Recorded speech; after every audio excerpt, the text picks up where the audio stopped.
There's things you could be doing to make your life better and to make life better for other people that you know perfectly well that you're not doing. And so if you stopped doing all the unnecessary things that make your life bad, then it would improve to some degree. Bear your burden properly and to live forthrightly in the world. Well, if you live a pathological life, you pathologize your society. And if enough people do that, then it's hell. Really. Really. Conditions of human life are such that suffering is an integral part of existence. Now, it's an important thing to understand. It's also a viewpoint shared by the bulk of the great religious systems of the world. Life is suffering. Why? One reason is because of society's arbitrary judgment. Every single one of us has traits and features and quirks and idiosyncrasies that are far from ideal and that are judged by the standards of society as insufficient. And so you suffer because of your imperfect insufficiency in the eyes of others. But the thing is, it doesn't matter what society it is, although they vary in the degree of their tyranny. The mere fact that you're grouped together with other people and have to come up with a common value structure in order to live together means that many of the things that characterize you are going to be suboptimal. And so the price you pay for social being is that much of you is deemed insufficient. Now, hopefully there are various ways that you can be within a society that's sufficiently diverse so that you can find a place where what's good about you in the eyes of others and perhaps in your own eyes can flourish of its own accord. Because you don't have to be good at everything. If you can be good at one thing well enough, that might allow you your niche. And hopefully a healthy society allows for that. Certainly societies can become so tyrannical that they don't. So you can lay one source of human suffering at the feet of tyrannical social structures, but the other element of it, clearly, is the mere fact of the arbitrariness of the natural world.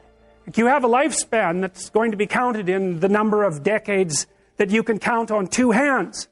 And that has nothing to do, technically, with the tyranny of the social structure. Now, you could say, if we got our act together more completely, perhaps you could live longer, and fair enough. But the fact of the limits of your lifespan and the suffering that's necessarily a consequence of that, the death of your parents and the death of most people that you will know before you, means that that part of suffering is an integral part of existence itself.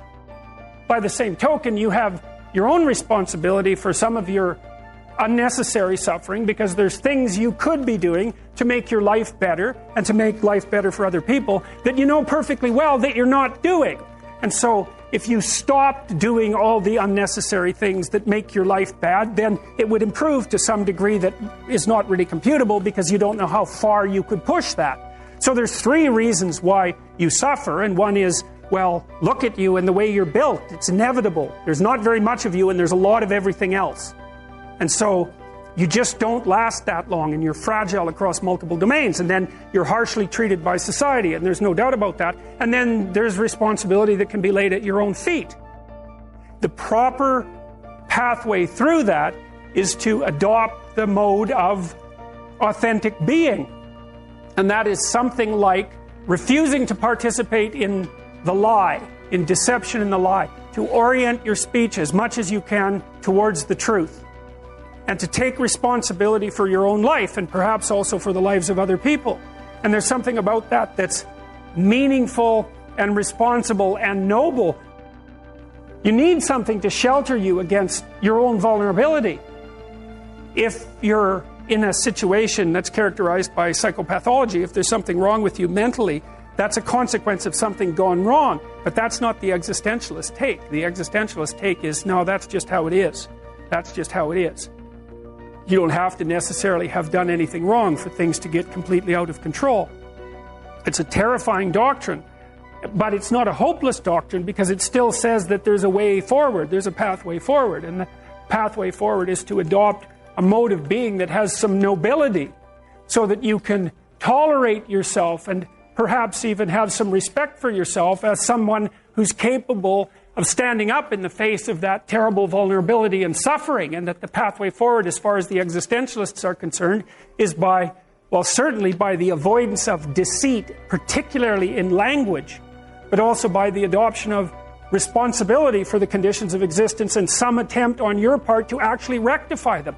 And the thing that's so interesting about that is, well, two, as far as I'm concerned, and some of this is from clinical experience. You know, if you take people, and I've told you this, and you expose them voluntarily to things that they are avoiding and are afraid of, you know, that they know they need to overcome in order to meet their goals, their self-defined goals. If you can teach people to stand up in the face of the things they're afraid of, they get stronger.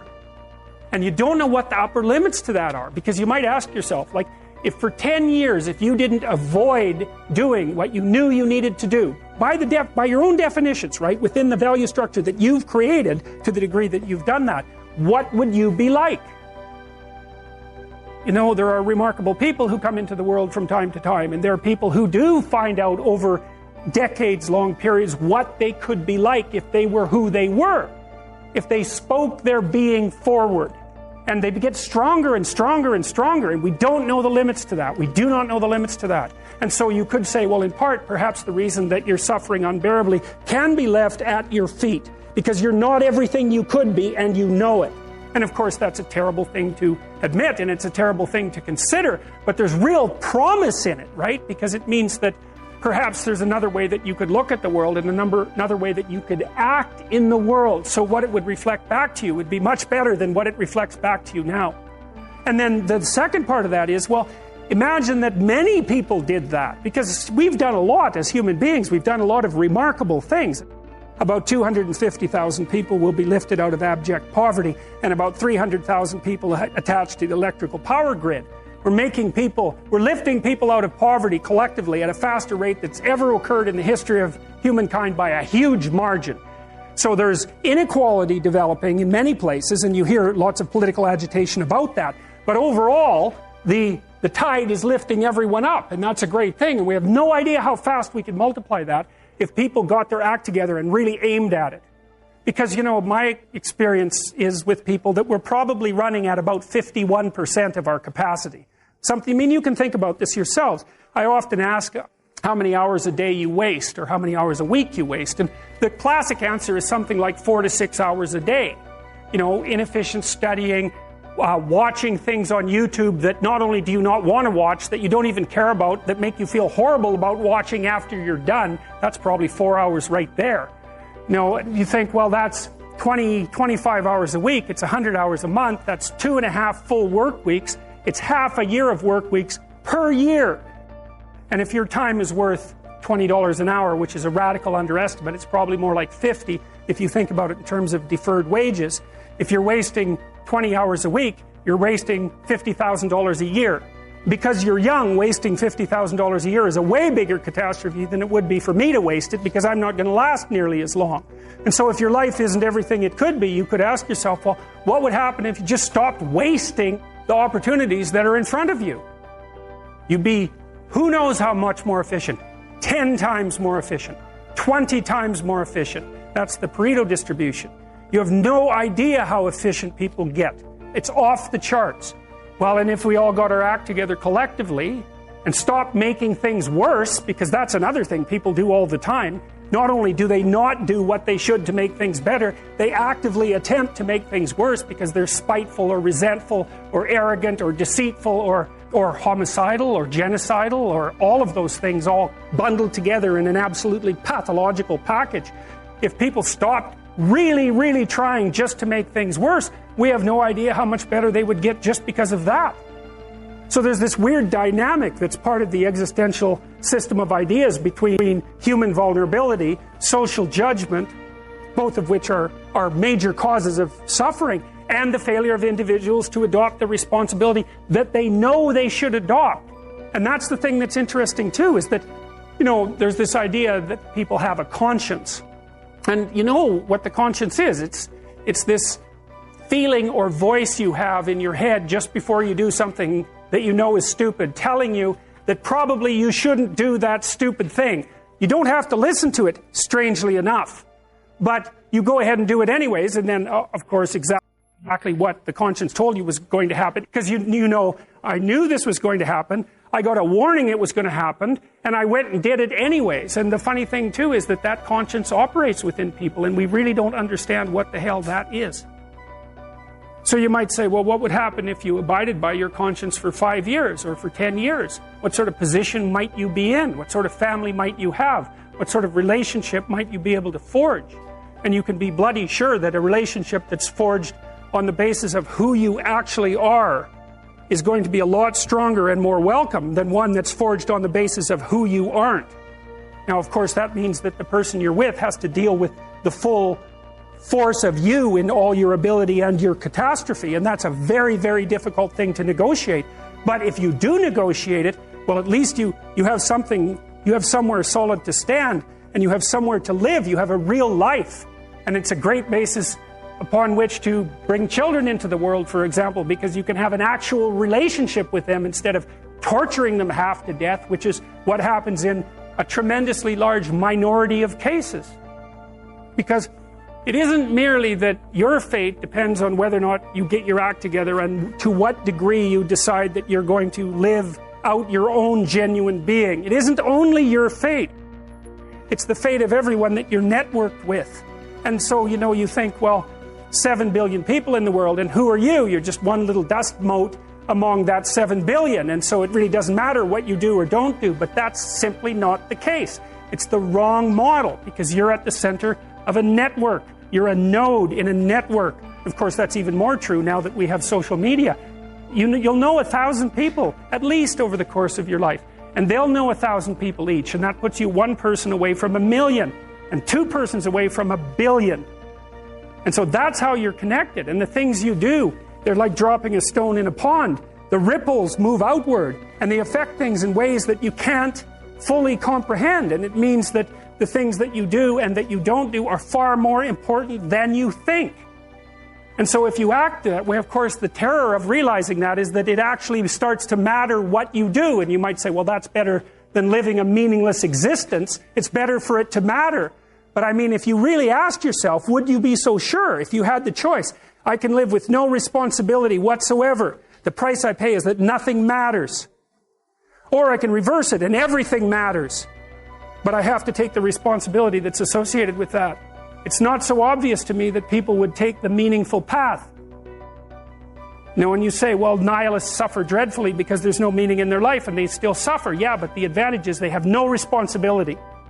So that's the payoff, and I actually think that's the motivation. Say, well, I can't help being nihilistic. All my belief systems have collapsed. It's like, yeah, maybe. Maybe you've just allowed them to collapse because it's a hell of a lot easier than acting them out. And the price you pay is some meaningless suffering, but you can always whine about that and people will feel sorry for you, and you have the option of taking the pathway of the martyr, so that's a pretty good deal, all things considered, especially when the alternative is to bear your burden properly and to live forthrightly in the world. Well, if you live a pathological life, you pathologize your society. And if enough people do that, then it's hell. Really. Really. And you can read the Gulag Archipelago if you have the fortitude to do that, and you'll see exactly what hell is like. And then you can decide if that's a place you'd like to visit, or even more importantly, if it's a place you'd like to visit and take all your family and friends. Because that's what happened in the 20th century. There are some dreams shut up in you. Like fire, you're going to feel your destiny calling out. May not have happened the first time. The loan didn't go through. You didn't get chosen for the part. The medical report wasn't good. That's okay. It's still in you. This is your time. This is your moment. Shake off the doubt. Shake off the negativity. You're at the right place. You're at the right time. Now all you've got to do is get in the right frame of mind. Lord, I believe this is my year to get healthy and whole. This is my year to meet the people of my dreams. This is my year to go further in my career, to step into a new level of my destiny. This is my year to accomplish dreams, to break free from this depression. This is my year to meet the right people.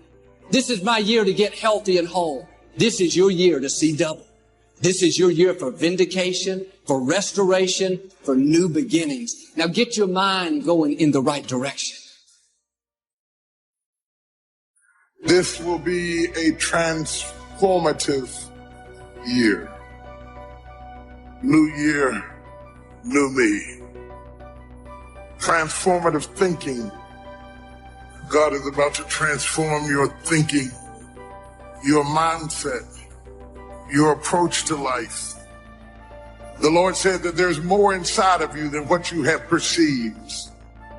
There are gifts in you that you have not tapped into yet. This is your year of transformation, rethinking, removing, retooling, new friends, new environment. I'm tired of doing what I used to do. If I always do what I've always done, I'll always be where I've always been. I'm going to throw it behind me. Truth of the matter is, everybody in here is going through a change. We are all in the process of transforming to a higher, better expression of myself. Don't let the habits of my past stop me from this metamorphosis. Things that used to worry me, not gonna do me like that. Things that used to get on my nerves, people I had to respond to in anger, not gonna do me like that. I'm focusing on what's in front of me. What separates us is transformation, the desire to evolve, the passion to get up off the ground and stop eating dirt. Your perception has everything to do with how this year is going to work.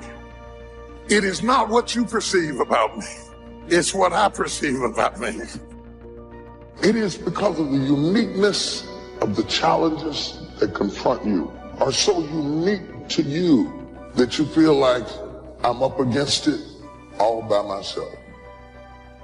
There are moments in our lives that we feel completely alone. We feel as though no one knows what we're going through. If you don't know exactly what you want, or you let yourself get beyond that into something general, you're not going to achieve it. Clarity is power. You got to know the specific result you're after. What do you want? Why you're doing it. Most people will resist change. Most people will fight change as if change would be worse than what they're experiencing. Most people will not challenge the unknown. They won't just step out there. We go through the actions of commitment, but we're not really committed. We're not really connected. We're not really joined because we have no understanding of our responsibility to any relationship. Wonder what would have happened in school if you'd been committed. Wonder what would have happened in your marriage if you'd have really thrown your whole self. You've always been casual. See, a lot of people won't try anything different in life because they don't want to get hurt. Pain is everywhere. But most people spend their life not wanting to deal with the pain of rejection, the pain of being disappointed, the pain of being criticized, the pain. That's called life. But guess what? There's no gain without pain. Even if you were 40 or 50 or 60 or 70, doesn't matter. You're in the game now, and that's what counts. And all those quote-unquote wasted years, they weren't wasted because you learned. If you know what it is to be at the end of your rope and feel like your life is over and you've got questions that cannot be answered, you need to learn this verse. They that sow in tears shall reap in joy. I've seen days that were so dark for me that I thought there could not possibly be a silver lining in the clouds. I've seen days and weeks and months that drugged me so low that I gave up all hope of getting up again. But in the midst of all of that despair, there was in the basement of my soul, they that sow in tears shall reap in joy. So you got to get yourself past that. The way to get past that is have enough reasons. Reasons come first, answers come second. To ask intelligent, you got to know why you want it, have enough drive to make it happen, enough juice to make it happen. If you don't have enough reasons, you will not make it happen. What is going to get you to actually fall through? Because the first plan's not going to work and the second plan's going to work, so you better have enough plans. If the first two don't work, you still got something else. Otherwise, you're going to be having excuses why it didn't work. What do you do when something is missing out of your life and the things that replaced it do not compensate for what you lost? What do you do when you tried and failed and you want to quit? Because trying again means hurting again, means risking again, means believing again, means hoping again. You will be wounded many times in your life. You'll make mistakes. But I have learned that failure is really God's way of saying, excuse me, you're moving in the wrong direction. Other than death, all failure is psychological. Does not mean that you won't lose some battles, because you will. But it does mean that as long as you don't surrender, as long as you don't give up, then you haven't failed. If you get beat, unless you're dead, you are not defeated, and you have not failed. What you've done is you've learned. So get up and go get after it.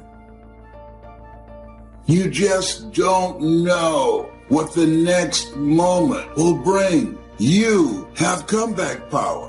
When something happens to you, don't buy into what has happened to you. Buy into, I'm getting up out of here. I'm going to change this situation. This is no time to do something stupid, like hurt yourself. No.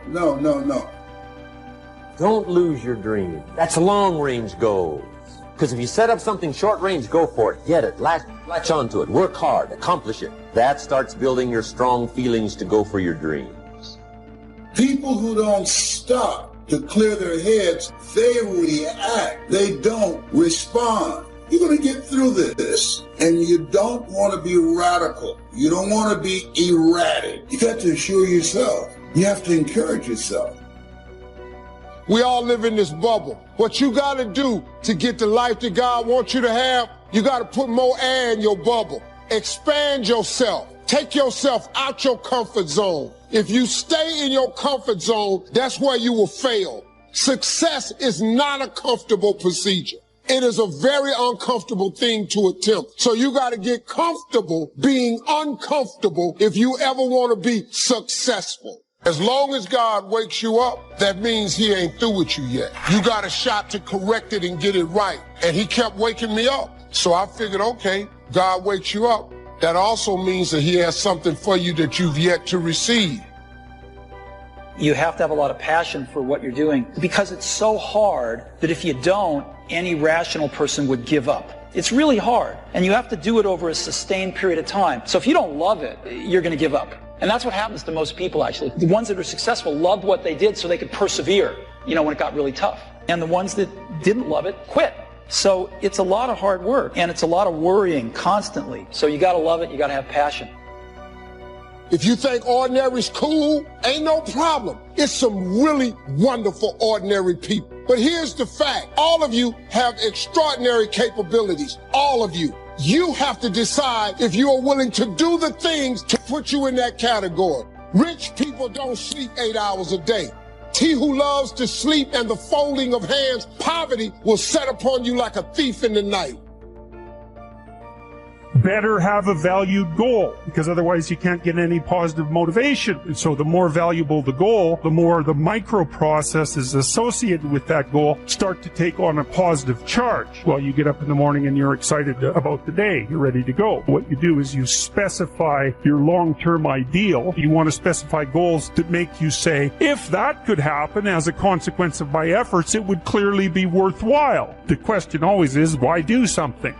It's easy to get faked out by being busy. Guy comes home at night all exhausted, falls in the chair and says, oh, I've been going. Here's the big question. Doing what? It's not the going. Some people are going, and they're doing figure eights. So don't mistake movement for achievement. The next question might be, well, where should you look for worthwhile things? You need a family. You need friends. You don't need to have all these things, but you better have most of them. Family, friends, career, educational goals, etc.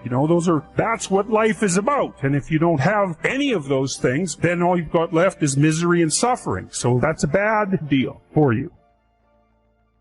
If you can't be good company to yourself, you can't be good company with anybody else. I heard a song called I'm lonely whenever you are around. Have you ever had that kind of experience? Yes, you have. You could be lonely in the middle of a crowd, alone in your thoughts, people surrounding you, and you're lonely because you have a different kind of mindset.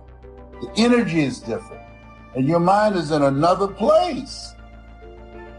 There are people that are lonely who are living together. Unfortunately, there are people who are not handling it well.